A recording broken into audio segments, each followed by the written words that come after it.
Nanti akan ada kantor desa yang mengelola administrasi pemerintahan, tapi juga kita punya kantor desa yang memberdayakan ekonomi masyarakat.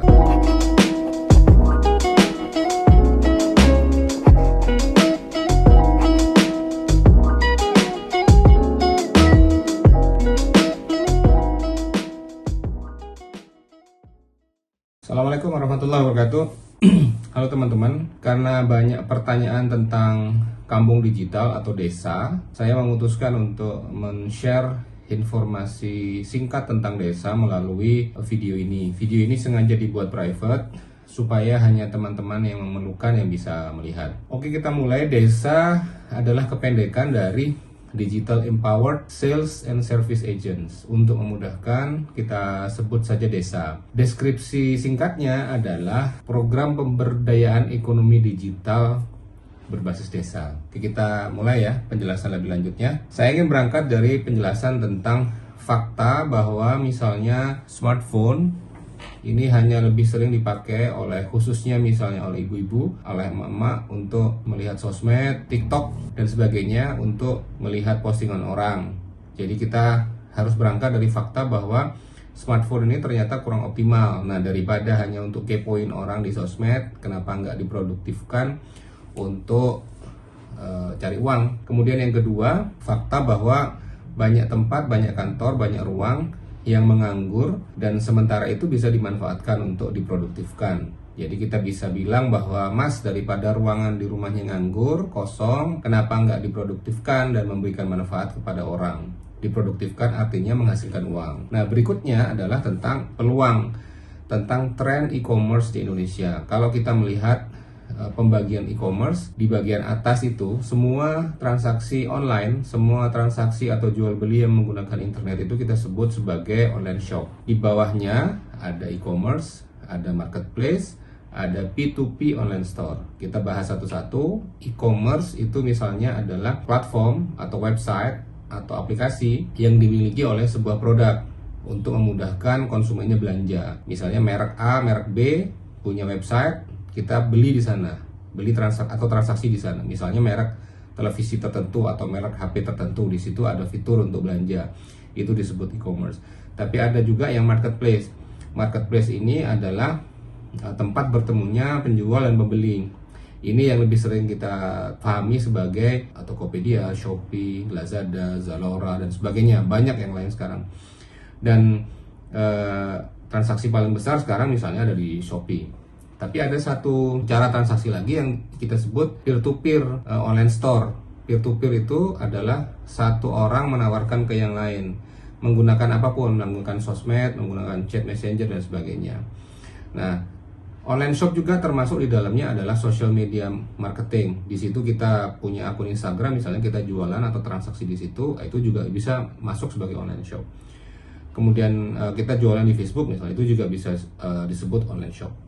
Nah, tapi ada fakta yang lain di mana teman-teman harus tahu bahwa nilai belanja online shop atau online transaction di Indonesia dalam setahun itu pada tahun lalu 2021 adalah sebesar 403 triliun dalam setahun. Ini meningkat 50% dibanding tahun sebelumnya. Jadi pada masa pandemi justru meningkat pesat. Ini data dari Databox. Kemudian dari 403 triliun itu 70%-nya belanja itu menggunakan media sosial dan chat messenger. Jadi pakai WhatsApp, ditawarin teman, ditawarin kerabat, kita transaksi di situ.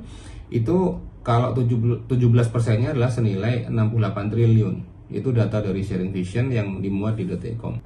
Fakta berikutnya adalah pengguna WhatsApp di Indonesia itu 84,8 juta orang. Ya, jadi itu adalah fakta-fakta pendukung yang lain. Sementara itu, produk apa yang paling laku dijual belikan di online store atau online shop? Pertama adalah gadget dan turunannya ya, alat-alat atau aksesoris HP, aksesoris kamera dan sebagainya. Kemudian yang kedua produk kesehatan, ketiga adalah produk kecantikan, keempat alat rumah tangga, kelima adalah fashion. Nah, itu adalah produk-produk yang paling laku. Nah, ternyata apa? Ternyata temuannya adalah jumlah yang berbelanja menggunakan chat messenger, informasi melalui teman, kemudian dia bertransaksi melalui link yang di-share di situ, itu cukup besar. Kalau di total adalah sekitar 68 triliun nilai transaksinya. Nah, itu adalah tentang peluang. Nah, kalau teman-teman bertanya, apa itu desa, sebetulnya kita sudah pernah tahu informasi tentang kampung marketer di Purbalingga. Itu di daerah Tanjung Muli, Purbalingga. Itu di mana ada sekitar 700 ibu-ibu bekerja sebagai online marketer. Menggunakan apa? Menggunakan WhatsApp. Dan itu mereka bisa meraih penghasilan 16 juta per bulan. Ini terjadi tahun lalu. Dan para pekerja ini yang terlibat itu low skill. Tapi yang kedua, dia harus didukung big data. Kemudian tiga adalah didukung oleh platform atau aplikasi yang memudahkan mereka bertransaksi. Jadi gabungan antara tiga itu, inilah yang membangun namanya kampung digital. Poin keempat dari video ini yaitu tentang desa itu sendiri. Seperti kita jelaskan di depan, desa adalah digital empowered sales and service agent. Desa ini menyasar tiga objek, atau kita punya tiga titik sentuh. Pertama adalah pemilik tempat, pemilik lokasi yang ada space yang tidak perlu terlalu besar, tetapi dia nyaman untuk diproduktifkan. Nah, dari situ pemilik tempat atau lokasi ini bisa mendapatkan komisi dari setiap unit yang terjual. Yang kedua adalah SDM setempat, yaitu masyarakat yang akan mendapatkan gaji dengan bekerja sebagai sales dan service agent. Itu yang kedua. Yang ketiga, nilai tambah dari desa adalah dia juga bisa mengkoneksikan pemilik produk lokal, itu bisa menjual produknya melalui platform ini, asalkan dia memenuhi syarat. Salah satu syaratnya adalah kontinuitas produknya atau supply-nya, sehingga ketika ada order tidak ada kendala dalam pengiriman dan pemenuhan order itu. Jadi desa adalah sesederhana itu. Desa ini menjual produk-produk lokal dan luar negeri lebih dari 400 item yang memenuhi kira-kira jenis produk yang paling laku. Tadi disebutkan di awal, ada gadget, ada produk kesehatan, ada produk kecantikan, ada peralatan rumah tangga, dan yang kelima adalah fashion. Jadi itu 5 produk yang dijual, ada lebih dari 400 lebih item. Dan ini sistemnya terpadu lewat aplikasi dan terbuka. Jadi ini bermitra dengan pihak ketiga yang menyediakan aplikasi atau platform. Kemudian supervisor bisa melihat transaksi yang terjadi dan melihat kinerja dari agentnya. Agent juga bisa melihat transaksi yang telah dia berhasil lakukan, statusnya bagaimana. Dan melalui aplikasi ini juga agent bisa dengan mudah menghubungi prospek atau calon customer dengan aplikasi yang sudah ada. Jadi pattern atau pola bagaimana dia menyapa calon customer, apa yang dia tawarkan, bagaimana cara menjawab, bagaimana kalau ada kesulitan, bagaimana cara transaksi, semuanya ada di aplikasi ini. Sehingga sebetulnya agent cuma perlu ibaratnya membuka 2 aplikasi WhatsApp satu dan aplikasi yang disiapkan oleh mitra. Jadi itu yang dilakukan. Jadi ini adalah penjelasan tentang desa. Nah, struktur operasional di desa itu hanya 2, yaitu supervisor dan para agent. Katakanlah ini contoh ada 10 agent dikepalai oleh seorang supervisor. Nah, supervisornya ini bisa laki-laki bisa perempuan. Usianya di atas 25, cukup matang, mempunyai kemampuan manajerial atau mengelola tim, bisa memotivasi orang untuk mencapai target. Kemudian dia digaji berdasarkan kesepakatan pemilik tempat. Apakah pemilik tempat juga boleh sebagai supervisor? Boleh. Jadi supervisor ini mendapatkan bagian dari komisi yang didapatkan oleh pemilik tempat. Dia juga digaji tetap, bisa juga tergantung kesepakatan dengan pemilik tempat atau pemilik usaha atau kita sebut sebagai mitra. Sedangkan agent di bawah itu menjadi headcount atau menjadi tanggung jawab penggajiannya oleh induk. Dia harus perempuan. Kalau supervisor boleh laki, boleh perempuan. Kalau agent hanya perempuan. Kenapa? Karena menurut riset perempuan lebih ulet, lebih tangguh, lebih sopan, lebih sabar, dan bisa mencapai target, bisa lebih loyal dan berdedikasi. Ini sudah proven dan nanti bisa kita lihat di video-videonya. Kemudian dia mempunyai HP atau smartphone dengan kapasitas atau memori minimal 3 GB. Kenapa? Supaya dia lancar ketika melakukan pekerjaannya. Berikutnya dia terbiasa tentu dengan WhatsApp dan operasional gawai. Kemudian yang berikutnya dia akan dikontrak selama 2 tahun setelah dia lolos masa probation atau uji coba selama 3 bulan. Ini strukturnya cukup sederhana. Berikutnya adalah tentang yang sudah beroperasi. Jadi sebelum ini sudah ada cukup banyak tempat di Pamulang, di Garut, di Bandung, di Tasik, di Jogja, Cirebon, dan Banyuwangi. Jadi itu yang sudah berlangsung. Bisa dilihat teman-teman, semua pekerjaan adalah perempuan. Dan yang sekarang sedang tahap beroperasi, awal operasi adalah di Kuningan, di Jember, di Tasikmalaya dan Ponorogo. Dan ini sedang proses untuk di Biren, Banda Aceh, Mataram, ya, NTB, di Jember ada penambahan 1 atau 2, kemudian di Lumajang, di Palu, Donggala, Bulukumba, dan Takalar. Yang sudah kita lakukan adalah penjelasan atau training awal untuk supervisor di batch 1. Kala itu yang ikut ada 4, ya. Sebetulnya 3 karena 1 Kuningan langsung on-site, tapi total adalah 4. Di awal mereka melakukan training untuk supervisor selama 2 hari. Ini menjelaskan A sampai Z tentang apa yang harus dilakukan oleh seorang supervisor, mempublikasikan tentang lowongan pekerjaan, menerima lamaran, melakukan wawancara, dijelaskan tentang aplikasi, bagaimana mendorong agent untuk bersemangat melakukan penjualan, closing, bagaimana kalau ada kesulitan atau persoalan, dan seterusnya. Semua sudah dijelaskan selama 2 hari dan langsung praktek. Nah, yang berikutnya ini bisa dilihat juga langsung pulang dari pelatihan itu, teman-teman langsung membuka lowongan pekerjaan, bisa dipublikasikan oleh WhatsApp, lewat sosial media, dan jejaring pertemanan atau keluarga. Kemudian setelah itu masuk lamaran, kemudian dilakukan interview. Ini contoh yang misalnya di Ponorogo itu di interview tidak perlu terlalu wah gitu tempatnya, cukup di ruang tamu, wawancara dulu. Contoh di Jember itu menggunakan kafe, sambil tempat untuk pekerjaan itu dimulai itu sedang disiapkan, wawancara dilakukan di kafe.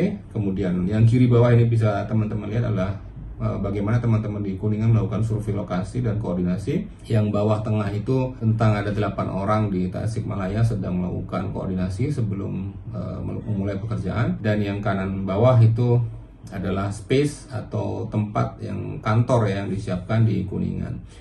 Jadi saat ini yang sudah berlangsung itu di Kuningan sudah berjalan, sudah melakukan penjualan, bahkan rata-rata sales per hari itu 20 unit atau 20 item yang terjual secara setiap hari.